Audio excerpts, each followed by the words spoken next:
मेरा जिस दिन जन्म हुआ और मैं हॉस्पिटल से जब घर में लेके गया तो हम लोग तारदेव सी फेसिंग अपार्टमेंट में रहते थे। अनफॉर्चुनेटली मेरा उस अपार्टमेंट का पहला और आखिरी दिन था, बट मैंने कहीं ना कहीं ऐसा बच्चा मैंने उस चीज़ को थोड़ा सीरियसली लेना शुरू किया कि मेरे वजह से जो हुआ है अब मैं ही इसको करेक्ट करूँगा। हमको सब कुछ रिटायरमेंट के वक्त या 60 साल के बाद नहीं करना है, हमको आज भी जीना है। और हमने ये मिथ तोड़ा लोगों का कि इन्वेस्टमेंट या वेल्थ क्रिएशन खाली लॉन्ग टर्म से हो सकता है, जितना हो सके उतना शॉर्ट टर्म गोल भी अचीव करना है।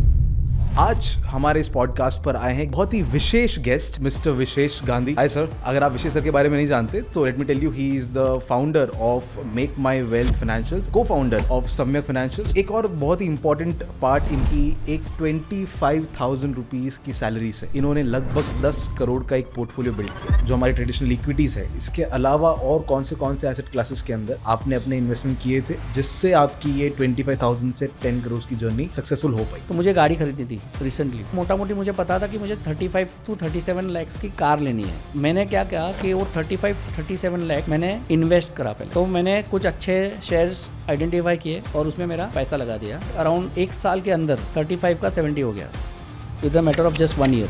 आज अगर आप पूछोगे कि विशेष आपकी जर्नी में अगर if you have to tell one bigger mistake of yours which you want to redo, then this would be the answer. Hi everyone, I know आप हमारे पॉडकास्ट देख रहे हैं और आपको हमारे पॉडकास्ट अच्छे भी लगते हैं, लेकिन ये डेटा मुझे बताता है कि ज्यादातर लोग जो हमारे पॉडकास्ट देख रहे हैं उन्होंने इस चैनल को सब्सक्राइब नहीं किया। अब आपके लिए चैनल को सब्सक्राइब करना तो बिल्कुल फ्री है and it will just take 1 second of your time, लेकिन हमारे इस चैनल की ग्रोथ के लिए ये बहुत ज्यादा जरूरी हो जाता है। Support this channel, help us grow and subscribe right now. And now let's begin the podcast. आपकी कैसे ये जर्नी चली, कहाँ पर आपने क्या क्या डिसीजंस लिए जिसने आपको इस लेवल तक पहुंचाया? Please I want to hear that from you sir. So सबसे बात, सो बेसिकली मेरा जब बर्थ हुआ था तो we belong to a rich family.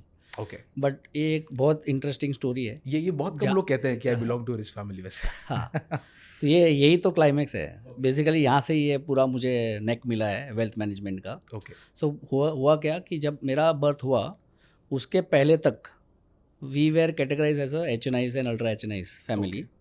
But इसको आप कोइंसिडेंटली बोलो या मेरा लक फैक्टर बोलो, मेरा जिस दिन जन्म हुआ और मैं हॉस्पिटल से जब घर में लेके गया तो हम लोग तारदेव सी फेसिंग अपार्टमेंट में रहते थे। तारदेव में sea facing apartment. But unfortunately वो मेरा उस अपार्टमेंट का पहला और आखिरी दिन था। व्हाई? बिकॉज हमारे फैमिली कुछ क्राइसिस से गुजर रहे थे, तो उस क्राइसिस के वजह से हम लोग ऑलरेडी शिफ्ट होने वाले थे। बट जस्ट बिकॉज मेरा डिलीवरी होना बाकी था तो फैमिली ने ऐसा डिसीजन लिया था कि एक बार ये डिलीवरी हो जाए अच्छे से, बच्चा घर पे आ जाए, उसके बाद अपन मूव आउट हो जाएंगे। तो मुझे खाली एक ही दिन उस अपार्टमेंट में रहने को मिला, सी फेसिंग अपार्टमेंट में। तो यहाँ से एक्चुअली ये जर्नी शुरू हो गई थी। शायद ऊपर वाले ने मुझे यही चीज़ समझाने और सिखाने के लिए भेजा था कि पैसा कैसे आता है कैसे जाता है, तो वहाँ से ये बेसिकली चालू हो गया था जर्नी। ओके, तो जैसे जैसे मैं ग्रेजुअली ग्रो होते गया और थोड़ा मैच्योरिटी मेरे में आने लगा, तब मेरे जाके पेरेंट्स ने मुझे जोकिंग नोट में बताया कि बेटा तेरे वजह से हमने बहुत कुछ सहा है, तो तब जाके जब मुझे पूरी स्टोरी बताई गई, of course I am not to be blame, but on a lighter note parents हमेशा कहा करते थे कि तेरे बर्थ के बाद से हमने डाउनफॉल बहुत सारा देखा है, बहुत सारी स्ट्रगल्स देखी हमने। तो कहीं ना कहीं मेरे दिमाग में फिट था कि यार ये कुछ सही नहीं है, means may be luck factor या मेरा इस दुनिया में आना, शायद वो पूरा फैक्टर चेंज, लक फैक्टर मेरे फैमिली के लिए चेंज हुआ है। कितना ट्रॉमेटाइजिंग होता होगा एक बच्चे के लिए। हाँ, मेरे पेरेंट्स ने कभी मुझे ये फील नहीं करवाया, ना ही वो इस चीज़ को ब्लेम करते। बट जैसे आपने बताया कि जोकिंग वे में, लाइटर नोट में, उन्होंने हमेशा मेरा टांग खींचा है इस चीज़ के लिए। राइट। बट मैंने कहीं ना कहीं ऐसा बच्चा, मैंने उस चीज़ को थोड़ा सीरियसली लेना शुरू किया कि मेरे वजह से जो हुआ है अब मैं ही इसको रिवर्स करेक्ट करूँगा और मैं मेक श्योर करूँगा कि मेरी फैमिली जहाँ पे बिलोंग करती थी एक दिन वहाँ पे वापस आए। तो ये मेरा एक गोल बन गया था, एक विज़न बन गया था कि मुझे इस चीज़ को अचीव करनी है। तो जैसे जैसे मैं बड़ा होते गया ये चीज़ को मैंने और सीरियसली लेना शुरू किया। और एक बहुत बड़ा एडवांटेज मेरे पास ये था कि I took a birth in a Gujarati family. तो पैसे का एक वो जो खेल होता है वो ब्लड में पहले से था, शुरू से था। करेक्ट। फिर मैंने पढ़ाई किया, बहुत चीज़ दुनिया की समझी। और मेरा दूसरा टर्निंग पॉइंट था मेरा एमबीए करना।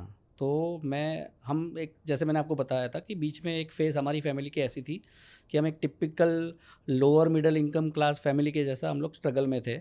तो मेरी पढ़ाई भी जो थी वो इतनी कन्वीनियंट वाली पढ़ाई नहीं थी कि हम बेस्ट ऑफ द कॉलेजेस या बेस्ट ऑफ द यूनिवर्सिटीज़ में एडमिशन ले सके। बट कहीं ना कहीं मेरे दिमाग में ये था कि, और वो जो फेज़ था वो ऐसा था कि बेसिकली अगर आप एमबीए नहीं करते हो तो आप लाइफ में इवॉल्व नहीं करोगे, मीन्स आपको ग्रोथ शायद ना मिले। तो वो एक थोड़ा बहुत था। तो मैंने पार्ट टाइम एमबीए का कोर्स किया और वहाँ पे मुझे एक बंदा मिला वो belong to mutual fund industry. तो थोड़ा बहुत हमारा इंटरेक्शन डेली बेसिस पे कुछ ना कुछ होता रहता था। तो जब उन्होंने मुझे बताया कि यार विशेष, जो तेरे में स्किल्स है, जो गॉड ब्लेस तेरे में जो कुछ कुछ चीज़ें हैं, तो तू क्यों फाइनेंशियल सर्विसेज के प्रोफेशन को एक्सप्लोर नहीं कर रहा है। बिकॉज बहुत सारी चीज़ ऐसी होती है जो तेरे में ऑलरेडी गॉड गिफ्टेड है, और एक चीज़ जो है वो नॉलेज, वो तो फिर तू कूदेगा तो आ जाएगा। राइट। तो मैंने वो डिसीजन लिया कि चलो ठीक है, एक्सप्लोर करते हैं। और luckily in a very short span of time I cracked an interview with ICICI। तो मुझे ICICI prudential life insurance company में मेरा पहला कदम था इस इंडस्ट्री में आने का। और उस वक्त उनका एक वर्टिकल हुआ करता था, प्रायोरिटी सर्कल। तो वो एक काफ़ी मेरे लिए एडवांटेज था कि प्रायोरिटी सर्कल में वो लोग खाली इंश्योरेंस के बारे में ही बात नहीं करते थे। They were wanting to cater to HNIs and ultra HNIs in a very very different way. तो वहाँ पे वो लोग इंश्योरेंस कंपनी होने के बावजूद बात करते थे बहुत सारे अल्टरनेट एसेट्स के बारे में, जैसे स्टॉक्स के बारे में, म्यूचुअल फंड, PMS, वो सब की चीज़ वो बात कर सकते थे हम लोग इंश्योरेंस कंपनी में रह के। तो वहाँ से मेरी जर्नी शुरू हुई। Basically this I am talking somewhere about 2004-7 के आसपास, 7-8 या 7-8 के आसपास ये जर्नी मेरी फिनेंशियल सर्विसेज से शुरू हुई। Before the crash. हाँ। ओके। उसके बाद मैंने 2-2.5 साल कुछ इंश्योरेंस कंपनी में निकाले। तो जैसे जैसे जर्नी में मैं बढ़ते गया तो समझ में आया कि इंश्योरेंस एक पहलू है फाइनेंशियल सर्विसेज का, या पर्सनल फाइनेंस, या वेल्थ मैनेजमेंट, या जो भी आप बोलो उसको नाम। But insurance is just one aspect of things, there are many other things. तो ये इंश्योरेंस वाला जो सब्जेक्ट होता है वो basically wealth preservation, wealth protection वाला हो गया। और हमको जर्नी अभी तय करनी थी वेल्थ क्रिएशन की। करेक्ट। तो this I realized when I move to bank. And bank में एक एक्सपेक्टेशन है कि भाई सारे फ्लेवर ऑफ प्रोडक्ट्स आपको सीखने मिलते हैं। तो वहाँ पे मैंने को स्टैंडर्ड चार्टर्ड में मैंने इंटरव्यू दिया और मेरा हो गया। तो स्टैंडर्ड चार्टर्ड बैंक में मैंने काम करा, वहाँ से मुझे काफ़ी एक्सपोजर मिला। And standard chartered being a multinational bank, मुझे ग्लोबल मार्केट के बारे में थोड़ा बहुत पता चलने लगा कि भाई ऐसी भी दुनिया है। हम खाली इंडिया के बारे में नहीं सोच सकते, हमको पूरा दुनिया के बारे में सोचना है, क्योंकि कहीं ना कहीं सबके तार जुड़े हुए होते हैं। तो वहाँ से ये मल्टी डायमेंशनल वाला एंगल मिला मुझे। तो ये सारी चीज़ मैं दिमाग में पाक करते गया और एक के बाद उसको जोड़ते गया। और मेरा रियल जर्नी जो हम बोलेंगे वेल्थ क्रिएशन की, जो आपने जैसे मेरे को इंट्रोड्यूस किया कि मैंने 25,000 की इनकम से ये जो डिस्टेंस ट्रैवल किया है इतना बड़ा, वो सही मायने में 2018 से शुरू हुआ, जहाँ पे मैंने सारे चीज़ों को बहुत सीरियसली और बहुत गहराई से लेना शुरू किया। और दूसरा इसमें सबसे बड़ा इम्पोर्टेंट हाथ मेरी वाइफ का है। जैसे मेरा 2011 में शादी हुआ था और हम लोग एक टिपिकल, हमारी फैमिली ऐसी थी कि पैसा है तो उड़ाना है, बचाना नहीं है। ओके। आज जो है आज में जी लेते हैं, कल का कल सोचेंगे। और मेरी वाइफ बिलोंग करती है सेविंग्स वाली फैमिली से कि भाई अपने पास 100 रुपया है तो 100 में से पहले 50 इन्वेस्ट करो और बाकी के 50 में जो आपको खर्चा करना है वो आप करो। करेक्ट। बट 50 रुपया पहले इन्वेस्ट होना चाहिए। तो वो फैमिली से बिलोंग करती थी। हम दूसरे फैमिली कल्चर से बिलोंग करते थे, हम हमेशा उड़ा देते थे। तो ये 2011 जब भी हमारा शादी हुआ तो 2011 से 14 बहुत लड़ाई होती थी। वो हमेशा बोलती थी कि नहीं अपने को ये करना है, इसमें डालना है, ये सेव करना है, और मैं हमेशा बोलता था नहीं इधर घूमने जाना है, ये ख़रीदना है, इसको ये करना है। तो थोड़ा हमको 2-2.5-3 साल लगा एक दूसरे को समझने में और एक कॉमन पेज पे आने के लिए। That was year 2014 when we decided to buy our first property for our own, क्योंकि तब हमारा पहला बच्चा आने वाला था। तो we got our first baby in 2013। Then we realized कि now it's time to get serious. तो ये पहला कदम सीरियसनेस वाला नेचुरली है, जब तुम्हारे लाइफ में तुम्हारा खुद का बच्चा आता है तो आता है। तो 2013 में जब मेरी फर्स्ट डॉटर आई तो हमने डिसाइड किया कि अभी हम पहले खुद के घर खरीदते हैं। और जितनी भी हमारी जो इनकम थी उसमें हमको पता था कि इतना इतना हिसाब किताब करके इतना अपना डाउन पेमेंट के लिए पैसा मिल जाएगा और उतना अपने को लोन लेना पड़ेगा ताकि हम खुद का घर ले सके। तो 2014 से 2018 ये घर को, होम लोन को सर्विस करने में और थोड़ा बहुत उसको सेटल करने में गया। ओके 2018 में हमने दूसरा बड़ा घर ले लिया। तो 2018 तक पैसा बनाया था, मैं थोड़ा बहुत सेविंग मेरी वाइफ के वजह से हम लोग ने सेविंग्स करके रखी थी, पर वो सारी सेविंग्स घर के इसमें ही चली जाती थी ईएमआई सर्विस करने में। सॉरी टू इंटरप्ट यू हाँ। बट उस वक्त आपकी सैलरी क्या थी 2000 जब आपने घर लिया 2013 के अंदर? करीब करीब मेरा खुद का कुछ 75-80 के आसपास का था ओके और वाइफ का मोटा मोटी उतना ही था। और जो हम 25K वाली सैलरी की बात कर रहे हैं वो कब की बात थी? वो 2007 ICICI के बाद? पहले ICICI के पहले। ICICI so by qualification I am also an engineer. Okay मैंने डायरेक्ट MBA से शुरू किया अपना discussion, but Okay. By qualification I am also an engineer. But engineering वाला मैंने कुछ किया नहीं है लाइफ में, इसके लिए वो कुछ मैं हाईलाइट नहीं कर पा रहा हूँ। ओके बट मैंने इंजीनियरिंग किया था, BE किया था। तो 2007 में मेरी डिग्री 2004 में मेरे 2004 में I qualified as an engineer और 2004 से मैंने जॉब करना शुरू कर दिया था। तो उस वक्त मेरी 25,000 की सैलरी शुरू हुई थी। एंड जब आपने घर लिया तो ऑलमोस्ट 80,000 की 75-80 के आसपास पहुंचा था। Got it. और घर किस अमाउंट का आपने लिया उस वक्त? जो मैंने पहला घर लिया वो अराउंड 1 करोड़ 5 लाख में हमको पड़ा, ओके और जो दूसरा 2018 में लिया वो 2 करोड़ 20 के आसपास पड़ा मुंबई के अंदर? मुंबई के अंदर। Got it. मतलब मुंबई के एक्सपेंसेस के साथ साथ आपने घर की EMI भी शुरू कर दी होगी, जाहिर सी यस, बात है। EMI के बिना तो ऑप्शन ही था। Correct. हमारे में से बोला मैंने कि हमारी जर्नी काफ़ी स्ट्रगल वाली रही है। हम्म, एक लोअर मिडिल इनकम क्लास जैसा हम लोग ने लाइफ जिया है, ओके तो उसमें आधी से ज़्यादा आपकी लाइफ उसमें ही चली जाती है EMI सर्विस करने में। Your wife is a earning member of the या she is a chartered accountant by qualification okay and she is currently a CFO of one company call new live. So तो उनका काफ़ी contribution रहा है। Got it. Let's move ahead sir. So basically ये जो 2018 तक की जर्नी थी, वहाँ पे हमने लकीली हम दोनों का हम बोल सकते हैं कि एक गोल्डन एरा शुरू हो गया था कि she was doing good for herself, I was doing good for myself. Luckily our qualifications, our experience took us two miles. तो हमने ये रियलाइज़ किया और तब तक मेरे में भी डिसिप्लिन आ चुका था। ओके मेरी वाइफ ने मेक श्योर किया कि मेरे को भी ये चीज़ का नशा चढ़ जाए कि भाई 100 रुपया कमा रहा हूँ तो पहले 50 रुपये में इन्वेस्ट करूँ। वो उन्होंने मेक श्योर किया था इस 7-8 साल की जर्नी में। तो 2018 तक मैं भी काफ़ी सीरियस हो गया था, काफ़ी कमिटेड हो गया था, काफ़ी डिसिप्लिन हो गया था कि भाई अभी पैसा बचाना है और ना ही बचाना है। अभी यहाँ से हमको पैसा खींचते हैं, जो हम बोलते हैं ना, हर मिडिल क्लास बंदे का एक ड्रीम होता है कि 1 करोड़ रुपया का पोर्टफोलियो बनाना है या 1 करोड़ की नेटवर्थ क्रिएट करनी है। First target is 1 crore. Yes, correct. तो ये पहला गोल था हमारा between me and my wife कि कैसे अभी हम 1 करोड़ के पोर्टफोलियो तक पहुँचेंगे। तो एक चीज़ जैसे मैंने आपको बताया था कि वाइफ ने मेक श्योर कर लिया था कि डिसिप्लिन रहेगा, चाहे कितना भी हम वेकेशन करें या एक्सपेंसेस करें, बट वो सब तब होगा जब मेरा 50% वाला कमिटेड इन्वेस्टमेंट हो गया होगा। तो ओके उसके बाद अगर कुछ बचता है तब जाके हम सोचेंगे बाकी सब फालतू और फिजूल खर्चे के बारे में, जो अनफॉर्चुनेटली आज जो फालतू और फिजूल नहीं रहा है। वो ये भी एक दूसरा पहलू हो गया है कि now going on a international holiday और having a staycation on a monthly basis or once in a year having international holidays, every 3 months 6 months having domestic holiday, these have now become necessity. Correct. Because जिस तरह से हमारी life stressful हो रही है, जिस तरह से हम अपने बॉडी को सरेंडर कर रहे हैं वर्क के पीछे, तो ये बनता है हमको ये करना पड़ेगा। बिकॉज अगर ये भी हम नहीं करेंगे तो हमारा लाइफ स्पेन कम हो जाएगा।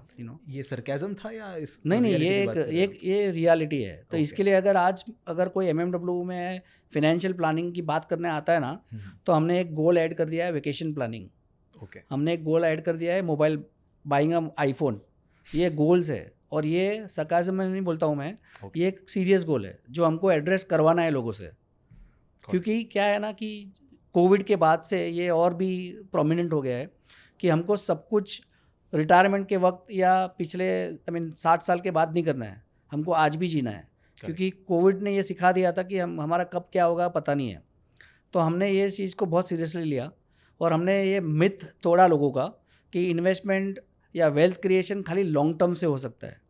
हमने लोगों को ये समझाना और एक्चुअली लोगों की ज़रूरतें समझना शुरू कर दिया कि भाई everything can't be long term, you also have to cater their medium terms, जितना हो सके उतना शॉर्ट टर्म गोल भी अचीव करना है। तो ये सब चीज़ हमने पर्सनल फाइनेंस, पोर्टफोलियो मैनेजमेंट में हम लोगों ने इंक्लूड करना शुरू कर दिया, और हमारे खुद के लिए भी हमने वैसा ही किया। तो जब मैंने जैसे आपको बताया कि 2018 से हम बहुत सीरियस हो गए थे इस चीज़ को लेके कि पहला 1 करोड़ का एक नेटवर्थ क्रिएट करना है हमारे लिए खुद का। तो हमने क्या किया ना, 2018 में मैंने और मेरी वाइफ ने ऑलमोस्ट 2-3 दिन तक एक एक्सेल बनाई जहाँ पे हमने सारी चीज़ को लिस्ट डाउन कर दिया। और सबसे इम्पोर्टेंट हमको ये चीज़ देखना था कि हमारे जो क्रिटिकल गोल्स है, जैसे अभी हमारी 2 बच्ची है, तो पहली बच्ची 2013 में हुई और दूसरी 2018 में हुई। तो जब ये दूसरी वाली हुई तब और सीरियसनेस, तो 2018 का मेन रीज़न ये भी था कि सेकंड डॉटर लाइफ में आ गई, तो और सीरियस हो गए हम लोग। और उस वक्त हमने डिसाइड किया कि पहले हम लोग लिस्ट डाउन करते हैं कि हमारे क्रिटिकल गोल्स क्या हो सकते हैं, जिसको हमको कोई कंप्रोमाइज़ नहीं करना है, जिसमें कोई भी आनाकानी नहीं हो सकती है।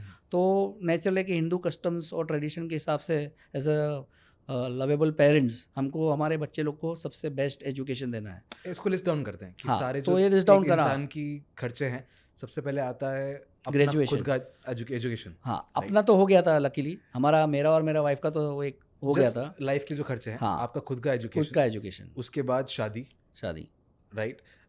ये इंडिया के अंदर। इंडिया के बाकी अंदर, of अगर course। आपके पास जॉब है तो दैट्स ग्रेट, अगर नहीं है तो आपको अपने बिजनेस सेटअप करने के लिए भी इन्वेस्टमेंट चाहिए। करेक्ट। उसके बाद आता है घर, और कुछ केस में पहले घर फिर शादी। करेक्ट। एंड उसके बाद आ जाते हैं आपके, अगर आप बच्चों के साथ जाते हैं तो उनके एक्सपेंसेस, उनके मेडिकल बिल्स और आपके डिलीवरी चार्जेस, और बच्चे अपने आप में एक बहुत ही एक्सपेंसिव प्रोजेक्ट है। उसके बाद में बच्चों की एजुकेशन, ना सिर्फ प्राइमरी, सेकेंडरी, हायर एजुकेशन, सारी की सारी। करेक्ट। उसके बाद उनकी शादी एंड उनको सेटल करना। यस। उसके बाद आपका रिटायरमेंट। करेक्ट। इसके कोई मैं बड़े बट important ये जो आपने अभी सीक्वेंस बताया ना, हाँ, इस सीक्वेंस में अभी काफ़ी बदलाव आ रहा है। ओके। और हम भी एक बहुत कॉन्शियस एफर्ट्स ले रहे हैं ये एजुकेट करने के लिए। और आज की जनरेशन तो लकीली ये चीज़ को बिलीव करती है, बट अनफॉर्चुनेटली आज भी 95% इंडियन पेरेंट्स, यानी मेरे पापा या मेरे दादाजी, ये लोग ये नहीं मानते हैं कि ये खुद का घर पहले लेना है। उनका ये कहना है कि सबसे पहला घर ले लो, और मेरा आज का एक्सपीरियंस के हिसाब से मैं करूँगा कि घर सबसे लास्ट लेना है लाइफ में। जब तुम्हारे पीक ऑफ द करियर में रहोगे तब घर लेना है। ओके। तो ये थोड़े बदलाव हमने खुद ने भी चाहा कि हम हमारी लाइफ में लाए, और हम ये चाहेंगे कि आज की जो जनरेशन है, जो अभी से जर्नी शुरू करने वाली है, जिन्होंने जस्ट पहला कदम रखा है, पहली जॉब ली है, पहली सैलरी आ रही है, उनको हम ये एजुकेट करना चाहेंगे कि घर लेना मैंडेटरी है। इंडियन कस्टम्स और रिचुअल्स के हिसाब से अपना खुद का एक घर होना बहुत इंपॉर्टेंट है। बट एक ही चेंज करना है उसमें कि पहले मत लो, अब पहली सैलरी आ रही है पहले ही लोन में पूरा ज़िंदगी निकाल दो, वो मत करो गलती। आप क्या करो, पहले आप रेंटल्स में रहो। जैसे जैसे आपका प्रोग्रेस होते जाएगा आपको क्लैरिटी आएगी कि मैं अभी जॉब बॉम्बे में करूँगा या बेंगलोर में करूँगा या अब्रॉड जाऊँगा, मुझे नहीं पता है। मुझे जहाँ पे मेरा खुद का प्रोग्रेस दिख रहा है मैं मूव करना ही पड़ेगा मुझे। तो क्या होता है कि अगर आप पहले घर ले लिए तो वो एक डिसीजन में हडल भी होता है कि यार मैंने खुद का घर तो बॉम्बे में ख़रीदा है, अब मैं बेंगलोर रीलोकेट होऊंगा तो वापस से मुझे दूसरे घर के बारे में सोचना पड़ेगा या मुझे रेंट पे लेना पड़ेगा। House being a illiquid asset आपको एग्जैक्टली। तो ये बहुत बड़ा डिस्कशन पॉइंट है। और दूसरा सबसे इम्पोर्टेंट चीज़ कि हम घर नहीं बोलते, हम हमेशा ड्रीम होम बोलते हैं ना, कि मेरे को मेरा ड्रीम होम चाहिए। तो जब आप पहली सैलरी से घर लेते हो या इनिशियल करियर में घर लेते हो तो क्या आपका वो ड्रीम होम बन सकता है? बहुत रेयरली। अगर आप गोल्डन स्पून में बने हो, यानी आप पैसे वाले लोग हैं तो यस, बट अगर आपकी जर्नी आपकी खुद की है, आप पैसा खुद का बनाना है और खुद का पैसे से घर लेना है, तो बहुत कम चांसेस है कि आपको पहले ही इसमें आपका ड्रीम होम मिल जाएगा। तो कहना ये चाहता हूँ मैं कि घर लेना है वो कंपलसरी है। आपके लाइफ स्टाइल में आपका खुद का एक घर लेना बहुत इंपॉर्टेंट है, बट क्या वो जर्नी की शुरुआत में लेना है, तो इसके लिए बहुत सोच विचार करना होगा लोगों को, और ये बदलाव 110% लाना होगा। तब जाके आपकी फाइनेंशियल जर्नी पॉसिबल होगी वेल्थ क्रिएशन के पॉइंट ऑफ व्यू से। तब एक आम आदमी 1 करोड़ के बारे में, 2 करोड़ के बारे में, 5 करोड़ के बारे में और 10 करोड़ के बारे में सोच सकता है, जो हमने करके दिखाया। और क्यों करके दिखाया? क्योंकि हमने ऑफकोर्स हमने गलती करी, हमने खुद का घर ले लिया, बट आज हमको अगर आप पूछोगे कि विशेष आपका की जर्नी में, अगर if you have to tell one bigger mistake of yours which you want to redo, then this would be the answer of buying house really early. Buying house earlier. क्योंकि उसकी दूसरी पहलू भी है, जैसे जैसे आपको बताया कि 2018 में मैंने बड़ा घर लिया 3 BHK वाला, that costed us around 2 crore 21 lakhs। अगर मैं आज भी वो घर बेचने की कोशिश करूँगा ना, तो मुझे मार्केट से 2 करोड़ 21 या 2 करोड़ 25 लाख ही मिलने वाला है। तो 8 साल में मेरे को रिटर्न ऑन इन्वेस्टमेंट कुछ भी ना मिला। Of course I enjoyed my living in my home. मेरा काफ़ी स्पेशियस अपार्टमेंट है, हवा उजास बहुत है, मैंने दिल से एन्जॉय किया, और ख़ास करके कोविड में। करेक्ट। बट वो एक इमोशनल फैक्टर है। अगर मैं फाइनेंशियल फैक्टर की बात करूँ, पैसे के बारे में बात करूँ, तो ऑनेस्टली मैंने बहुत बड़ा नुकसान कर दिया। क्योंकि 8 साल में अगर मैंने खाली बेसिक FD करी होती, तो आज मेरा पैसा कुछ ना कुछ ग्रो हुआ होता। कम से कम मुझे 3 करोड़ 3.5 करोड़ मिलता। यहाँ पे मुझे सिर्फ 2 करोड़ 20 लाख के सामने 2 करोड़ 25 लाख के आसपास ही मिलने वाला है। I think this is the major problem, जहाँ पर आपके फाइनेंस और आपके इमोशंस एक साथ नहीं चल पाते। एग्जैक्टली। आपने घर की बात की थी, राइट? मैं आपको लेटेस्ट सिचुएशन बताता हूँ। ये घर वाला तो फिर भी पुराना है। आज की डेट में पहली सैलरी आते ही लोग खरीदते हैं फ़ोन, और दूसरी सैलरी आते ही वो खरीदते हैं कार। करेक्ट। घर उनके लिए बाद की हो गई। कंडीशंस है, Correct. बाद की प्रायोरिटीज़ है। फ़ोन और कार उनके लिए सबसे बड़ी है। करेक्ट। और उसी की EMI पे करते करते कभी उनकी सेविंग्स नहीं हो पाती, क्योंकि ऑफ कोर्स फ़ोन और कार दोनों ही बहुत बड़े डिप्रिशिएटिंग एसेट है। यस। राइट? अब उनके मेंटेनेंस भी है, उनके अंदर आपको पेट्रोल भी डलवाना है, उनकी EMIs भी है, आपकी सेविंग्स ऐसे ख़त्म हो जाती है। करेक्ट। राइट? और ये हो इसलिए रहा है क्योंकि एक तो सोशल मीडिया का ज़माना है, और दूसरा आपका कंट्रोल नहीं है आपके इमोशंस पे जितना आपका होना चाहिए, और इसलिए आपके फाइनेंस आपके कंट्रोल में नहीं होते। करेक्ट। राइट? तो इन गोल्स को आपने कहा कि मेरी जो गोल लिस्ट है उनके अंदर ये भी प्रायोरिटीज़ है, हॉलीडेज़ भी हैं, फ़ोन खरीदना भी है, कार खरीदना भी है। यस। घर का तो आपने बता दिया कि आपने आगे वाली स्टेज में खरीदो। इनके Yes. बारे में क्या ख्याल है? सो जैसे मैंने आपको बताया, सो मैं वो वहाँ से कंप्लीट करूँगा। तो जब भी मैंने मेरी वाइफ के साथ मिलके जो हम लोगों ने प्लानिंग किया कि भाई ये सारे हमारे कोर गोल्स हो गए, ये सारे हमारे सैटेलाइट गोल हो गए, तो जो हम अभी यहाँ से क्या सीखना है दूसरा, कि जब आपको रियलाइजेशन है कि भाई ये सारे मेरे कोर गोल्स है, ये सारे मेरे सैटेलाइट गोल्स है। ओके। अभी इसमें डिबेटेबल है, जैसे आपने बताया कि मैंने पहले भी बताया कि घर एक डिबेटेबल सब्जेक्ट है, बट फ़ोन लेना या गाड़ी लेनी या वेकेशन पे जाना, ये अभी डिबेटेबल नहीं है, ये मैंडेटरी है। ओके। ये आप चाहे कितना भी ज्ञान दे दो, चाहे आप कितना भी समझाओ लोगों को, बट ये चीज़ नहीं होने वाली है। तो हमने क्या करा कि एज ए एडवाइज़र हमने इस चीज़ को एक्सेप्ट कर लिया कि भाई हमको उनके हिसाब से सोचना है, हमको उनको यही देना है जो उनको चाहिए। ओके। हमको थोपना नहीं है उनके ऊपर। तो हमने क्या करा, हम लोगों को समझाने लगे कि भाई देखो, हम आपको एक ही चीज़ समझाने चाहते हैं कि आपको अगर फ़ोन लेना है, मान के चलो 1 लाख का फ़ोन लेना है, आपकी सैलरी में से आप EMI में कन्वर्ट करके उसको ले रहे होगे, तो आपने क्या करा, वेल्थ क्रिएशन को पहले ही आपने हकाल दिया। क्योंकि वेल्थ क्रिएशन है ना, कंपाउंड की वजह से होता है। तो हम ऐसे ही नहीं बोलते हैं कि compound is the 8 wonder of world, वो एक्चुअल में आपको फील करवाना है हमको। तो हमने उनको मैथमेटिकली समझाने की कोशिश करना शुरू कर दी, और हमने उनको क्या बोला कि थोड़ा सब्र रखो। अगर आपको आज फ़ोन लेना है, आप अपने को मैसेज दो, अपने खुद को मैसेज दो कि मैं फ़ोन 100% लूँगा या 100% लूँगी, बट अभी नहीं लूँगा, अभी नहीं लूँगी, शायद 3 महीने के बाद या 6 महीने के बाद या 1 साल के बाद। तो उसको खाली आपको थोड़ा डिले करना है। और ये क्यों करना है? क्योंकि हमने जो बोला कि मैंने कोर और सैटेलाइट, तो ये आता है हमारा सैटेलाइट गोल में। तो सैटेलाइट गोल में हम बाकी सारे इन्वेस्टमेंट्स के बारे में बात करते हैं, जैसे शेयर्स हो गया, ट्रेडिंग बेसिकली, कि हमको ऐसा लग रहा है, और उसके लिए ऑफकोर्स आपको डिस्क्लेमर है ये कि आपको उसके बारे में पूरी जानकारी होनी चाहिए। अगर आपको नहीं है तो ऐसे लोगों के टच में आओ, ऐसे लोगों को अप्रोच करो जिनको ये सब्जेक्ट के बारे में पता है। तो जैसे आपने देखा कि कोविड जब चल रहा था, लोग के पास कुछ करने को था नहीं, तो इंडिया में रिकॉर्ड डीमेट अकाउंट खुल गए। करेक्ट। और लोगों ने कुछ भी खरीदा।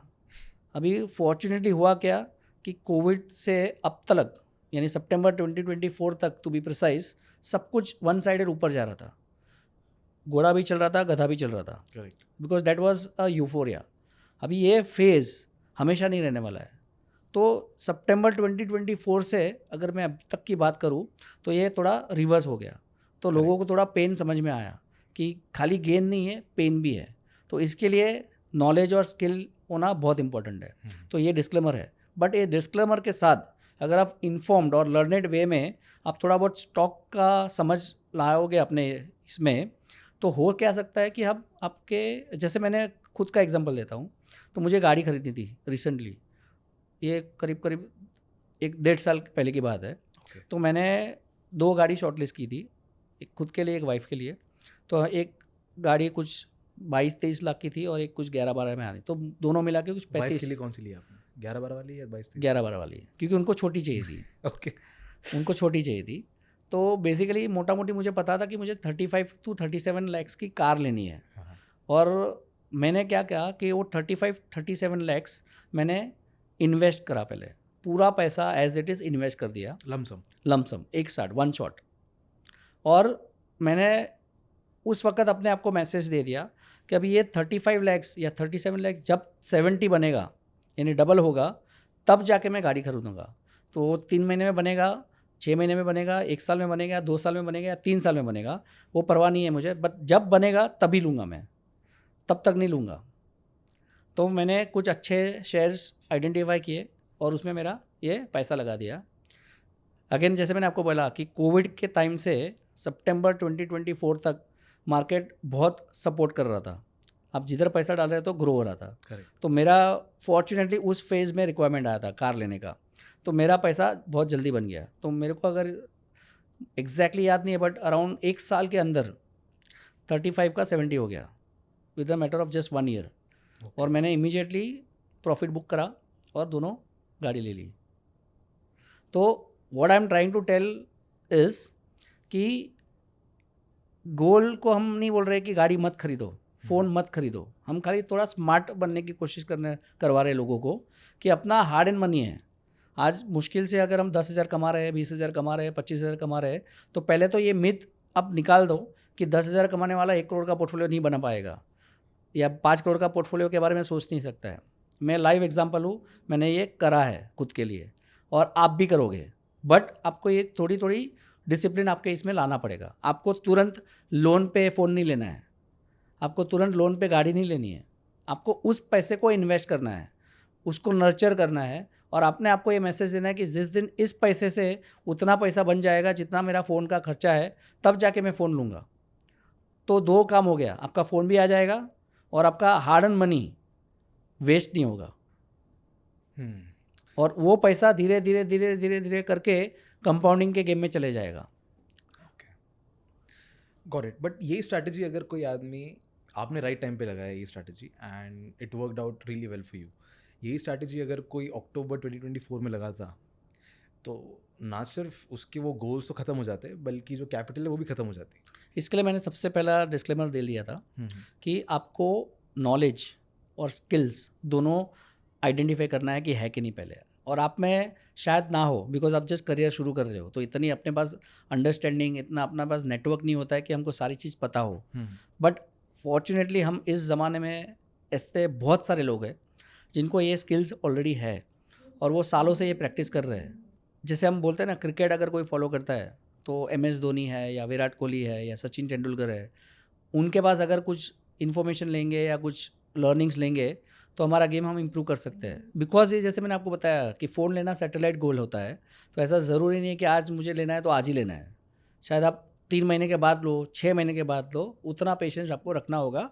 अगर आपको चाहिए कि मेरा वेल्थ क्रिएशन भी हो, यानी मेरा हार्ड अर्न मनी, मेरी प्राइमरी इनकम उस चीज़ में मैं ना डाल दूँ जो मुझे अटकाएगा पैसा बनाने के लिए, और दूसरा कि मुझे अपने गोल्स को भी नहीं दबाना है। मुझे ये नहीं बोलना है कि मेरे को फ़ोन नहीं खरीदना है, मैं फ़ोन भी खरीदूंगा और वेल्थ क्रिएट भी करूंगा। अगर दोनों करना है साथ में तो इतना पेन आपको लेना पड़ेगा, जो है टाइम का फ्रेम, कि भाई 2 महीने के बाद लूँगा, 4 महीने के बाद लूँगा, 6 महीने के बाद लूँगा। करंट कंजम्पशन सेक्रीफाइस करके एग्जैक्टली फ्यूचर के लिए। Yes, got it.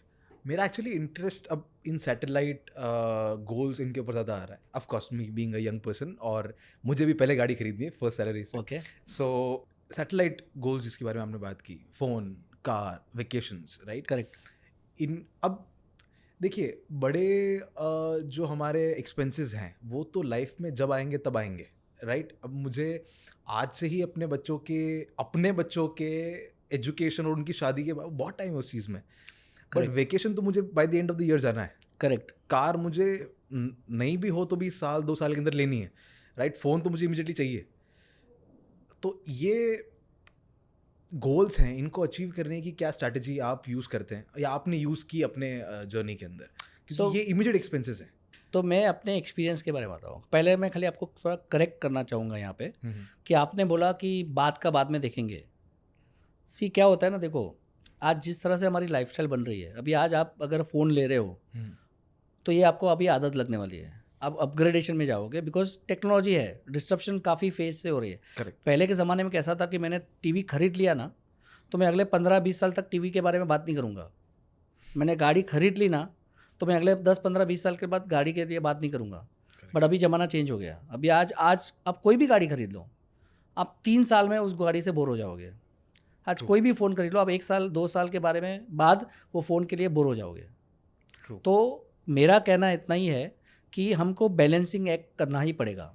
अगर बैलेंसिंग एक्ट दिमाग में फिट हो गया ना, और वो डिले ग्रेटिट्यूड वाला चीज़ हो गया ना दिमाग में फिट, तो आपकी दोनों चीज़ होगी। आपका एवरी 3 इयर्स 5 इयर्स आपका फ़ोन भी अपग्रेड कर पाओगे आप, आपकी गाड़ी भी अपग्रेड कर पाओगे आप, और पैरेलली आपका वेल्थ क्रिएट भी हो रहा है। तो कोर और सैटेलाइट को दोनों को साथ में लेके चलना पड़ेगा। आप खाली गाड़ी के पीछे भाग जाओगे और ये चीज़ को भूल जाओगे, तो एक बार तो गाड़ी शायद खरीद लोगे बट उसका अपग्रेडेशन नहीं कर पाओगे आप। तो मेरा इतना ही आपको समझाना है कि आप दोनों चीज़ को बैलेंस करके करो, क्योंकि पैसा तब बनेगा जब आप कंपाउंडिंग आपके पोर्टफोलियो में एंटर करने दोगे, और कंपाउंडिंग के लिए टाइम लगता है। आप पहले 1 साल 2 साल 3 साल, जैसे हमने सुना होगा बहुत बार कि पहला 1 करोड़ बनाना शायद आदमी को 10 साल लग जाता है, 15 साल लग जाता है। करेक्ट। बट एक बार 1 करोड़ किसी ने कमा लिया ना, 10 साल या 15 साल या 5 साल कितने भी टाइम पे, जो सबसे हाईएस्ट टाइम होगा, उसके बाद मल्टीपल वाला 1 करोड़ आप लिख के रखना कि पहले 1 करोड़ के टाइम से कम होगा। तो अगर आपने समझो पहला 1 करोड़ 5 साल में कमाया, तो दूसरा 1 करोड़ आप 4.5 में कमाओगे या 4 साल में कमा लोगे। तीसरा 1 करोड़ आप 3 साल में कमाओगे, चौथा वाला 1 करोड़ आप 2 साल में कमाओगे, और पाँचवा वाला शायद 1 साल में कमा लोगे। करेक्ट। तो इसको बोलते हैं पैसा पैसे को खींचता है। तो ये हो गया पावर ऑफ कंपाउंडिंग वाला।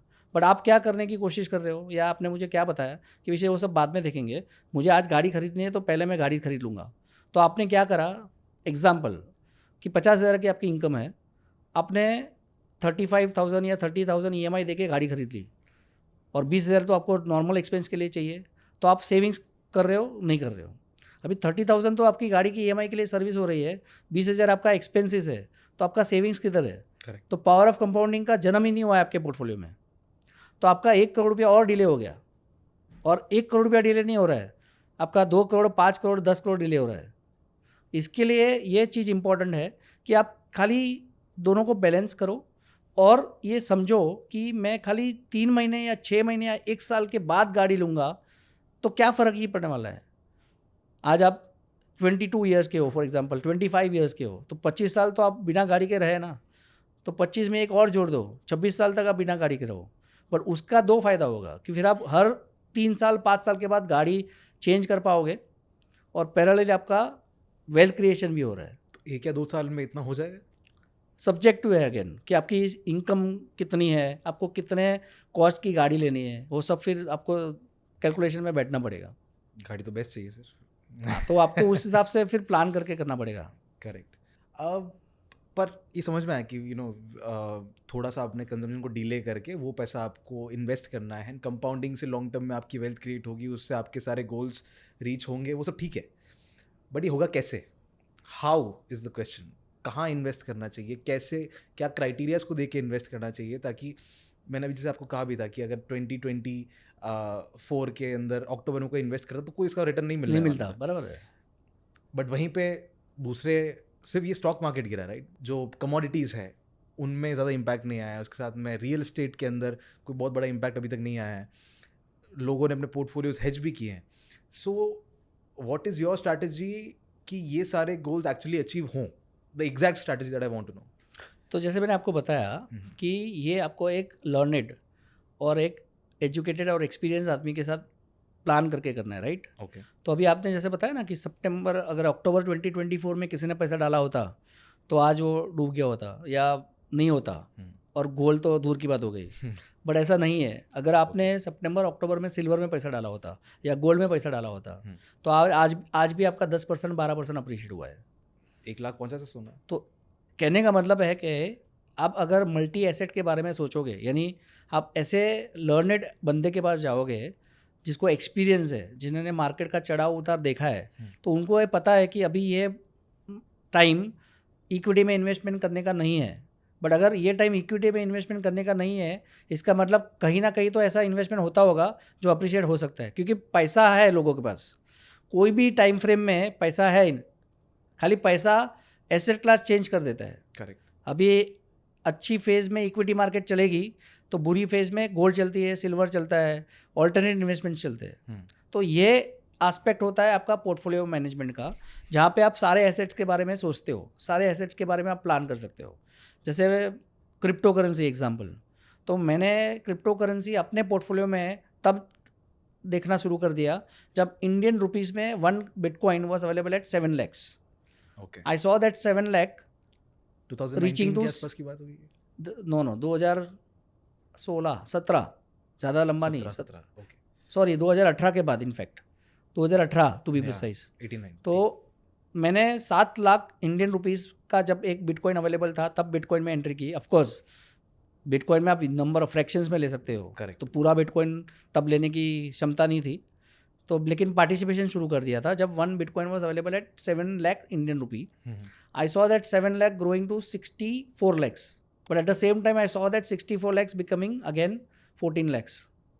तो ये सारी चीज़ होते हैं, हमको बाहर से बहुत अच्छा लगता है कि यार बिटकॉइन में लोग ने करोड़ों पैसा बना लिया, किसी ने डॉज कॉइन में बहुत बड़ा पैसा बना लिया, बिटकॉइन मेकिंग बिलियनर्स। हाँ। तो ये सब बाहर से सुनना बहुत अच्छा होता है, बट आपको इसमें जब घुसना है तो लर्नेड वे में घुसो, खाली फोमो में मत घुसो कि भाई सब लोग डाल रहे तो मैं भी डाल दूँ। सबका अपना अपना होता है, सबका देखो अनफॉर्चुनेटली होता क्या है ना कि टेक्नोलॉजी की वजह से हमको एक्सेस ऑफ इंफॉर्मेशन आज इतनी है ना कि सारे प्लेटफॉर्म्स आपको ये बता देंगे कि इसमें डालना है। करेक्ट। कोई ये नहीं बताता कि इसमें से कब निकलना है, और वहाँ पे सबसे बड़ा पेन होता है। और इसके लिए आपको एक लर्नेड बंदे के साथ काम करना बहुत इंपॉर्टेंट है, एक एक्सपीरियंस बंदे के साथ काम करना बहुत ज़रूरी है, क्योंकि हर कोई बता देगा इसमें डाल दो, बट कोई ये नहीं बताता कि इसमें से अब निकलना चाहिए, इसमें से अब निकल जाओ। वो बहुत इंपॉर्टेंट होता है। और इससे भी बड़ी बात, जैसे मैंने आपको बताया कि डिसिप्लिन।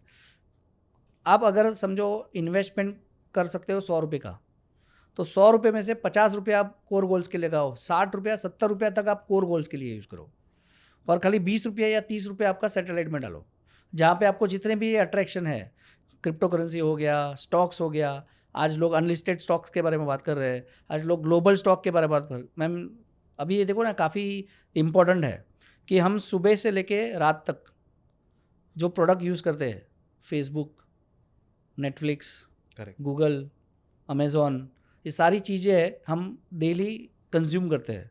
कभी आपने ये सोचा कि इस कंपनी में इन्वेस्टमेंट कर दूँ तो राइट, तो मेरा पैसा कितना बनेगा? तो अगर आज मैं अमेज़ॉन से 100 रुपये का माल खरीद रहा हूँ या खरीद रही हूँ, तो आप एक काम कीजिए कि 100 में से आप 50 रुपये का माल खरीदें, 70 रुपये का माल खरीदें, और 30 रुपया उसकी कंपनी का स्टॉक खरीद लो। क्योंकि कंजम्पशन जितना आप कर रहे हो उतनी पूरी दुनिया कर रही है। करेक्ट। तो आप खर्चा कर रहे हो और वो लोग पैसा बना रहे हैं। तो ये बैलेंसिंग आपको लाना पड़ेगा लाइफ में, ये सोच आपको लाइफ में लानी पड़ेगी। और इसके लिए मैं बोलता हूँ कि डिसिप्लिन बैलेंसिंग एक्ट इम्पॉर्टेंट है वेल्थ क्रिएशन के लिए। सुनना बहुत आसान है, करना इतना ही डिफिकल्ट है। या क्रिप्टो आपने एज एन ऑल्टरनेटिव इन्वेस्टमेंट एक इन्वेस्टमेंट क्लास रखी है। ऑल्टरनेट इन्वेस्टमेंट भी नहीं बोलूँगा, स्टोर ऑफ वैल्यू, डिसेंट्रलाइज्ड। ठीक है। इसके अलावा जो हमारी ट्रेडिशनल इक्विटीज़ है, इसके अलावा और कौन से एसेट क्लासेस के अंदर आपने अपने इन्वेस्टमेंट किए थे जिससे आपकी ये 25,000 से 10 करोड़ की जर्नी सक्सेसफुल हो पाई? सो इसमें बहुत सारे पहलू है, बट इसको सिंपल हमने कैसे करा, तो मैंने जैसे आपको शुरू से एक ही चीज़ में बता रहा हूँ, गोल्स, कि at the end of the day क्या है पैसा? पैसा अपने को खुद के ज़रूरत के लिए खर्चे करने के लिए एक सुविधा है, correct, medium of exchange, right. तो और हम इंडियन कस्टम्स वाले लोग हैं, तो हमको हमारी फैमिली के लिए सोचना होता है। हम सोचते हैं, हम आज इतने भी इमोशनल है कि हम अपने बच्चे के बारे में सोचेंगे, उनकी पढ़ाई के बारे में सोचेंगे, यू नो। तो हमने क्या किया, जैसे मैंने आपको बोला था 2018 में जो हमने एक्सेल बनाई थी, जो उसमें हमने गोल लिस्ट डाउन किए थे, तो हमने सबसे पहला क्या किया कि जो मेरे कोर गोल्स है, क्रिटिकल गोल्स, जैसे मेरी दोनों बच्चे की ग्रेजुएशन, पोस्ट ग्रेजुएशन, मैरिज और हमारा रिटायरमेंट, ये हमने लिस्ट डाउन करा ऐसे क्रिटिकल गोल, कोर गोल्स। तो हमने क्या किया, म्यूचुअल फंड में उसको रिवर्स कैलकुलेशन करके, जैसे मुझे पता है कि अगर आज 2024 में मैं प्लान कर रहा हूँ या 2018 में मैंने प्लान किया था, तो मेरी बड़ी वाली जो डॉटर है जब वो 18 साल की होगी तो मुझे ग्रेजुएशन का खर्चा लगेगा, करेक्ट। तो उसका मतलब मेरे को पता है कि 13 साल के बाद मुझे अगर इतना रुपया चाहिए, तो आज से लेके मैं हर महीना कितना रुपया डाल सकूंगा, जो 12% पे अगर ग्रो होता है तो इतना पैसा बन जाएगा, राइट। तो ऐसे सारे गोल्स के लिए मैंने रिवर्स कैलकुलेशन करके एक SIP का अमाउंट का टोटल कर लिया। तो वो जो टोटल आ रहा है उतना मैंने मेक श्योर किया, मैंने और मेरी वाइफ ने, कि पहले हम कमिट कर जाए कि इतना जब तक नहीं होता है तब हम कुछ भी नखरे नहीं करेंगे, ना क्रिप्टो के बारे में देखेंगे, ना स्टॉक के बारे में देखेंगे, ना अनलिस्टेड सोचेंगे, ना कुछ करेंगे। हम रिलीजियसली पहले क्रिटिकल गोल्स को टिक मार्क कर लेंगे through mutual funds. Through mutual funds. Okay. Because mutual fund में क्या है ना, एक तो एक सेबी का रेगुलेशन है जो सबसे बड़ी चीज़ है, दूसरा मुझे फ़ायदा होता है कि वो ट्रस्ट के जैसा गिना जाता है, एक पूल ऑफ मनी होता है जिसमें छोटे से छोटा 500 रुपये का इन्वेस्टमेंट भी कर सकते हैं और बड़े से बड़ा 500 करोड़ वाला आदमी भी इसमें इन्वेस्टेड है। तो इससे क्या फ़ायदा हो जाता है मुझे, कि मुझे मेरे ज़रूरत के हिसाब से, अगर मेरा गोल खाली 3 महीने का है तो भी मेरे पास एक कैटेगरी ऑफ फंड है जो खाली 3 महीने के लिए पैसा लगाऊंगा तो मुझे अच्छा एक्सपीरियंस होगा। 3 साल के लिए लगाऊँ तो फंड है, 5 साल के लिए फंड है, 10 साल के लिए, 30 साल के लिए, तो एक डाइवर्सिफिकेशन मिल जाता है। दूसरा मैंने बोला रेगुलेशन है सेबी का, तो सेबी का रेगुलेशन यानी हमेशा एक चेक एंड बैलेंस रहता है कि यहाँ पे कोई हैंकी फैंकी स्टफ नहीं होगा। वो जैसे कुछ लोग में होता है ना, डिफ़ॉल्ट हो गया तो पैसा भूल जाओ, जैसे हमने देखा DHFL डिफ़ॉल्ट हो गया तो जिनका पैसा था सारा डूब गया, IL&FS में ऐसा हो गया। तो जो डिफ़ॉल्ट वाला सीन होता है वो म्यूचुअल फंड में नहीं होगा, तो मेरा पैसा कभी भी परमानेंटली डिटोरेट नहीं होगा। करेक्ट। तो वो एक सुविधा थी, इसलिए मैंने सारे कोर गोल्स म्यूचुअल फंड के लिए कर लिए। और सबसे बड़ा इंपॉर्टेंट चीज़ टैक्सेशन बेनिफिट का, कि आज अगर मैं वही सेम पैसा स्टॉक में ले बेच करके बनाऊंगा तो बना पाऊंगा, क्योंकि मेरे पास अगर आज नॉलेज है, स्किल है, टाइम है, तो बेशक मैं स्टॉक में भी, वही म्यूचुअल फंड वाले भी स्टॉक ही खरीदते हैं, तो वो तो मैं खुद भी कर सकता हूँ। बट जब म्यूचुअल फंड वाला स्टॉक को ले बेच करता है तो एक तो उसके पास हमारे से ज़्यादा इन्फॉर्मेशन होती है, बिकॉज वो एक इंस्टीट्यूशन के जैसा काम करता है, उनके पास पेरोल पे लोग हैं जो एनालिस्ट है, जो फंड मैनेजर है, तो उनको अपने से ज़्यादा नॉलेज होता है और ज़्यादा अपग्रेडेशन मिलता है उनको, तो टाइम टू टाइम जो एक्शन लेना होता है वो ले पाते हैं, जितना मैं शायद एक्यूरेटली मैं ना ले पाऊँ एज ए इंडिविजुअल। और दूसरा होता है कि मैं जितनी भी बार ले बेच करूँगा मुझे टैक्सेशन आएगा, बट म्यूचुअल फंड में वही रिलायंस इंडस्ट्रीज मैं लेके बेच दूंगा और वापस खरीदूंगा जितनी बार, उतनी बार मुझे टैक्सेशन लगेगा। करेक्ट। वही सेम चीज़ म्यूचुअल फंड वाला कर रहा है तो उसको टैक्स नहीं लग रहा है जब तक मैं म्यूचुअल फंड से पैसा ना निकालूं। राइट। तो एक तीसरा बेनिफिट हो गया। और चौथा, जैसे मैंने आपको बताया कि डिसिप्लिन वे में हर महीना वो पैसा निकलते जा रहा है बैंक से, समझ में ही नहीं आ रहा है, और धीरे धीरे करके मुझे पता है कि मुझे पहला पैसा 2032 में पहला पैसा निकालना है, फिर 34 में निकालना है, फिर 38 में निकालना है, फिर 42 में निकालना है, तो वो एक डिसिप्लिन हो गया। अब ये हो गया कोर गोल्स। अब मैं आपका क्वेश्चन का आंसर देना चाहूँगा कि कब कब किस चीज़ को मैंने मेरे पोर्टफोलियो में लाया। तो अभी मेरा एंगल थोड़ा 2 एंगल से होगा मेरा नज़रिया। एक तो मैं आज एक खुद पर्सनल फाइनेंस मैनेजर हूँ, मैं लोगों को गाइड करता हूँ, तो मैंने शुरू से एक रूल रखा था कि I will always have skin in the game. तो अगर मुझे आपको क्रिप्टो करेंसी करवाना है या उसके बारे में कुछ भी बताना है तो पहले तो मेरा खुद का इन्वेस्टमेंट होना चाहिए, तब जाके मैं 2 बातें उसके आपके लिए कर पाऊँगा आपके पास। और बिना खुद का पैसा डाले मैं खाली आर्टिफिशियल कॉन्फिडेंस और आर्टिफिशियल कन्विक्शन से बात करूँगा, पर मेरा खुद का पैसा लगा होगा तो नेचुरल कॉन्फिडेंस और नेचुरल कन्विक्शन होगा। करेक्ट। तो मैंने क्या किया कि एक ये नज़रिया था कि भाई मुझे धीरे धीरे करके सारी चीज़ें कस्टमर्स को बतानी है, क्योंकि मेरा एक रिस्पॉन्सिबिलिटी है मेरे कस्टमर के ख़िलाफ़ कि मुझे सारे प्रोडक्ट के बारे में नॉलेज होनी चाहिए, और नॉलेज इन रियल सेंस होना चाहिए। और रियल सेंस में नॉलेज तब आता है जब आपका खुद का पैसा लगा होता है, तो skin in the game. Correct. तो उसके पॉइंट ऑफ व्यू से काफ़ी चीज़ें मैंने प्रोडक्ट में मेरे पोर्टफोलियो में लाई। और दूसरा एक था कि by god grace, because me and my wife both were earning we were disciplined, तो ग्रेजुअली एक लाइफ में ऐसा भी फेज आने लगा कि जहाँ पे कोर गोल्स के लिए जो भी इन्वेस्टमेंट करना था, अभी पैसा थोड़ा और बढ़ रहा है। अभी मैं ये पोजीशन में आ गया हूँ, हम दोनों, कि हम स्टॉक्स के बारे में सोच सकते हैं, हम इन अनलिस्टेड स्टॉक्स के बारे में सोच सकते हैं। हमें अभी रिसेंटली ग्लोबल स्टॉक्स में पैसा इन्वेस्ट करना शुरू कर दिया, थोड़े बहुत स्टार्टअप एक्सप्लोर करने शुरू कर दिए हैं। बिटकॉइन जैसे मैंने आपको बताया ऑलरेडी मेरा इन्वेस्टेड है क्रिप्टो करेंसीज में। Correct, got it sir. एक लास्ट क्वेश्चन अगर मैं आपसे पूछूं, आपने अलग अलग एसेट क्लासेस को मेंशन किया, जिसमें कमोडिटीज़ आई, जिसमें क्रिप्टो आया, इन सबका आपने एक प्रॉपर आंसर भी दिया कि what was the reason behind investing in all those things. Yes, एक चीज़ आपने और मेंशन की जो कि थी अनलिस्टेड शेयर्स, अनलिस्टेड कंपनीज। उसमें जाने का क्या रीज़न हो सकता है? मतलब एक चीज़ जो लोग कहते हैं कि थोड़ा जो हमारा स्टॉक मार्केट है उससे थोड़ा सा डाइवर्सिफाइड हो जाता है portfolio, eight the same time आपको एक एक्सपोनेंशियल ग्रोथ का पोटेंशियल मिलता है उसके अंदर। एग्जैक्टली, बट उसके साथ साथ इलिक्विडिटी का रिस्क भी आता है। एब्सोल्युटली। एंड जो एक्सपोनेंशियल ग्रोथ का पोटेंशियल है वो आपको स्मॉल कैप्स के अंदर भी मिल जाता है if your stock selection is right. True, listed में मिल जाता है, करेक्ट। लिस्टेड के अंदर स्मॉल कैप के अंदर आपको वो जो ब्लास्ट वाला जो रिटर्न है, मल्टी बैग रिटर्न है, वो मिल जाता है। Correct. Why to go for unlisted shares? ये एक्चुअली मैं इसलिए पूछ रहा हूँ क्योंकि बहुत ट्रेंड में है। A lot of people are actually talking about investing in unlisted shares. Why so? So 2-3 चीज़ है। पहले तो कॉमन रिस्क है, वो कॉमन ही है। जो लिस्टेड के कॉमन रिस्क है वॉलेटिलिटी का, करेक्ट, वो इसमें भी है अनलिस्टेड में। एक सबसे बड़ा डिफरेंशिएशन अनलिस्टेड क्या लाता है ना, वो ये चीज़ को लाता है कि मान के चलो कि लिस्टेड स्पेस में BSE एक कंपनी है, Bombay stock exchange, which is listed. अगर आज वो कंपनी 2000 रुपये की मिल रही है, और मान के चलो अनलिस्टेड में वही बिजनेस कैपेबिलिटीज़, शायद उससे बेटर बिजनेस कैपेबिलिटीज़ वाली कंपनी है NSE, जो आज आपको 1/4 रेट में मिल रही है। यानी BSE लिस्टेड है करके 2000 में मिल रही है, NSE अनलिस्टेड है करके 500 रुपये में मिल रही है। बट ये पता नहीं है कि ये लिस्टेड होगी कि नहीं होगी, और होगी तो कब होगी, जो आप लिक्विडिटी वाला एंगल ला रहे हो। तो वो आपको लिक्विडिटी का एक कॉल लेना पड़ेगा, बट रेट का आपको इमीडिएट एडवांटेज है कि यही बिजनेस करने वाली, इतना ही बिजनेस करने वाली कंपनी मुझे आज लिस्टेड में 2000 में मिल रही है, और ये सेम कैपेबिलिटीज़ रखने वाली मुझे आज अनलिस्टेड में 500 रुपये में मिल रही है। तो कहीं ना कहीं अगर वो फ्यूचर में अब लिस्टेड हो गया तो मुझे 500 से सीधा 2000 का जंप मिल जाएगा, और वो एक गिवन है। उसमें रिस्क बहुत ही कम है। रिस्क एक ही है कि शायद वो लिस्टेड ही ना हो, बट लिक्विडिटी नहीं है, ऐसा नहीं है। अभी अनलिस्टेड में फॉर्चुनेटली उतनी ही लिक्विडिटी हो गई है। खाली एक ही चीज़ इसमें है कि अनलिस्टेड में जब तक स्टॉक लिस्ट नहीं होता है ना, तब तक लिक्विडिटी वैसी ही है जैसे लिस्टेड में है। क्योंकि आज एक ग्रे मार्केट बोलते हैं हम, या हम लोग बोलते हैं कि ऑफलाइन मार्केट, जहाँ पे आप आज NSE लेके आज कल बेच सकते हो। लिक्विडिटी कहाँ पे आएगी कि जब लिस्ट हो गया ना, उस टाइम से लेके 6 महीना या 1 साल, depending on the main board company है या अदर बोर्ड कंपनी है, आपको लॉक इन आ जाएगा।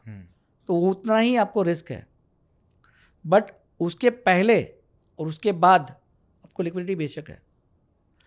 तो आपका जो क्वेश्चन था उसका मैंने आंसर एक एग्जांपल से दिया, BSE और NSE से। तो ऐसे अनलिस्टेड में बहुत सारे ऐसे पोटेंशियल कंपनीज है जो आप देख सकते हो। दूसरा एंगल कि ये हो गया एग्जिस्टिंग लाइक सेक्टर्स के बारे में ना। अभी हम जो फेज से गुजर रहे हैं, बहुत सारे ऐसे सेक्टर्स है जो लिस्टेड ही नहीं है, जिसका जन्म अभी होने वाला है या जन्म हो चुका है, बट उसकी जर्नी अब शुरू होने वाली है, बट वो अनफॉर्चुनेटली शायद अनलिस्टेड में ही अवेलेबल हो। ओके, जैसे सोलार की बात करूँगा, क्लीन एनर्जी, सोलार एनर्जी, तो शायद लिस्टेड में अगर मुझे अपॉर्चुनिटी नहीं मिल रही है तो मुझे अनलिस्टेड में मिल रही है, तो मैं क्यों नहीं लूँ। जैसे वारी, लोगों ने अनाप शनाप पैसा बनाया है। करेक्ट। अगर आप अनलिस्टेड सोचते ही नहीं तो आपको ये पोटेंशियल शायद ना मिले। तो अनलिस्टेड की अपनी एक स्ट्रेंथ है, अपना ही एक अलग से पहलू है उसका। तो ये सारी चीज़ मैं बोल रहा हूँ कि एक्सपीरियंस से, नॉलेजेबल पर्सन के साथ रहने से मिलती है आपको। आप खाली ऐसा एक ख्याली पुलाव बना दोगे कि मुझे भी पैसा डाल देना है और किसी में भी डाल दिया बिना कुछ समझे, बिना कुछ सोचे, तो बहुत बड़ा नुकसान भी हो सकता है। Got it. सो मतलब इन स्पाइट ऑफ इलिक्विडिटी यहाँ पर वैल्यूएशन रिपीट कर रहा हूँ, नॉट इलिक्विडिटी। इलिक्विडिटी तब होगी जब लिस्ट हो जाएगा तो, राइट, क्योंकि तब जाके आपको 6 महीने का या 1 साल का लॉकिंग मिलता है। बट आज आपने मैंने अभी NSE समझो लिस्टेड ही नहीं है अब तक, तो मैंने आज खरीदा है, 3 महीने के बाद मुझे बेचना है तो मैं बेच सकता हूँ। राइट, खाली आपको ये देखना है कि ऐसे आप स्टॉक खरीदो जिसकी डिमांड है मार्केट में, गॉट इट। जो नॉइज़ में है, जैसे NSE हो गया, टाटा कैपिटल हो गया, बहुत सारे ऐसे अनलिस्टेड स्टॉक्स है जो बहुत लिक्विड है, कभी भी ले सकते हो, कभी बेच सकते हो। Right, getting it.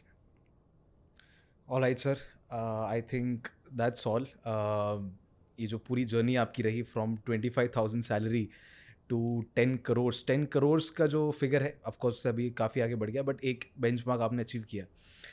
It was very inspiring and lot of takeaways from this podcast. मुझे तो काफ़ी सारे मिले and I am really sure कि हमारी जितनी ऑडियंस है उन सबको भी बहुत ज़्यादा वैल्यूएबल इंसाइट्स इस पूरी जर्नी से मिले होंगे। How to diversify the portfolio, how to stick with your core goals and then the satellite goals, and कैसे डाइवर्सिफिकेशन के अंदर कोर गोल्स को मीट करने के बाद आप अपने पैसे डालते हैं ताकि वो आपकी सैटेलाइट गोल्स है वो भी मीट होते रहें।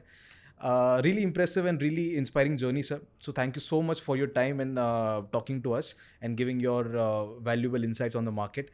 So thank you so much, sir. And before we say goodbye, अगर आपके कोई parting words है, please share it. सो मैं 2-3 चीज़ बताऊंगा। हाँ। सबसे इम्पोर्टेंट चीज़ है एक डिसिप्लिन लाना है, और डिसिप्लिन सारी चीज़ के लिए, डिसिप्लिन गोल्स लिस्ट डाउन करने के पॉइंट ऑफ व्यू से भी, और उस लिस्ट डाउन करने के बाद जो हमने एक्शन सोचा है कि ये चीज़ करेंगे उसको स्टिक रहने में। बिकॉज अभी क्या है ना, टेक्नोलॉजी और डिस्ट्रप्शन इतना हो रहा है कि हम भटक जाएंगे, तो भटकना नहीं है। That is one thing, discipline. Second thing is कि आप प्लीज़ ये सोचना शुरू कर दो कि मेरे जो सैटेलाइट वाले गोल है, जैसे फ़ोन लेना है, गाड़ी लेना है, उसको डिले करके लूँगा। मैं मेरा hard earned money, principal amount मैं ये सारे डिटोरेटेड एसेट्स में नहीं डालूंगा। मैं मेरे प्रिंसिपल अमाउंट पहले ऐसे इन्वेस्टमेंट में डालूंगा जो मुझे रिटर्न ऑन इन्वेस्टमेंट दे, वहाँ से पैसा कमा के मैं पूरा सैटेलाइट गोल्स में अचीव करने लगूंगा। That is a second thing. और थर्ड और सबसे इंपॉर्टेंट चीज़, तो अनफॉर्चुनेटली इंडिया में लोग नहीं समझ पा रहे, बट मैं हम्बल रिक्वेस्ट करना चाहता हूँ कि नथिंग कम्स फ्री। तो अगर आपके पास नॉलेज है, स्किल है, तो बेशक आप खुद कीजिए, डायरेक्ट कीजिए, सब कुछ अपने आप से कीजिए। बट अगर आपके पास नॉलेज नहीं है, टाइम नहीं है, स्किल नहीं है, तो आप प्लीज़ एक पेड सर्विसेज लीजिए। वो आपको ऐसा लगेगा कि मैं 5,000 रुपया या 10,000 रुपया या उसको कमाने को क्यों दूँ। हाँ, वो मेंटालिटी आप नहीं साइड में रख दोगे तो ही पैसा बना पाओगे। करेक्ट। वरना आप ये समझ लो कि वो 5,000 रुपया या 25,000 रुपया बचाने के चक्कर में तुम्हारे 10 करोड़ की जर्नी को लात मार रहे हो। बिकॉज ये मानना होगा हमको कि हमको सब चीज़ की नॉलेज नहीं हो सकती है, और नॉलेज हो भी हो, हमारे पास ऐसा ज़रूरी नहीं है कि हर टाइम हमारे पास टाइम है उस चीज़ को देखने के लिए, उस चीज़ को समझने के लिए। करेक्ट। तो जब तक हमारे पास टाइम नहीं है, नॉलेज नहीं है, स्किल नहीं है, तब तक आप पेड सर्विसेज लो और एक प्रोफेशनल को दे दीजिए, ताकि वो पैसा जिस तरह से खुद का ग्रो कर रहा है या खुद का ग्रो कर रही है वैसे वो आपका भी करे, बिकॉज उसका प्रोफेशन है वो। तो ये एक लास्ट मेरा हम्बल रिक्वेस्ट होगा सारे लोगों से कि शॉर्टकट मत अपनाइए, पैसा बहुत इंपॉर्टेंट है, और वाकई हम सारे लोग 1 करोड़ से 5 करोड़ के 10 करोड़ की जर्नी से ट्रैवल कर सकते हैं, प्रोवाइडेड हम ये 3-4 चीज़ें फिक्स कर दें हमारे दिमाग में। Perfect. There's no better way to end this podcast. On that note, thank you so much everyone for watching, and I really hope आपको कुछ इससे बहुत ज़्यादा valuable insights मिले हो मार्केट के। So आपको कैसा लगा ये पूरा podcast? Let us know in the comment section below. और अगर आपके कोई questions हैं, कोई queries हैं, वो भी आप हमसे पूछ सकते हैं। And I'm really hoping कि सर हमें उन्हें आंसर करने में मदद करेंगे। And हम आपसे ऐसे ही अगले informative content के साथ मिलेंगे। तब तक के लिए keep learning, keep trading and investing with Upsurge. Till then, subscribe. I'll see you there.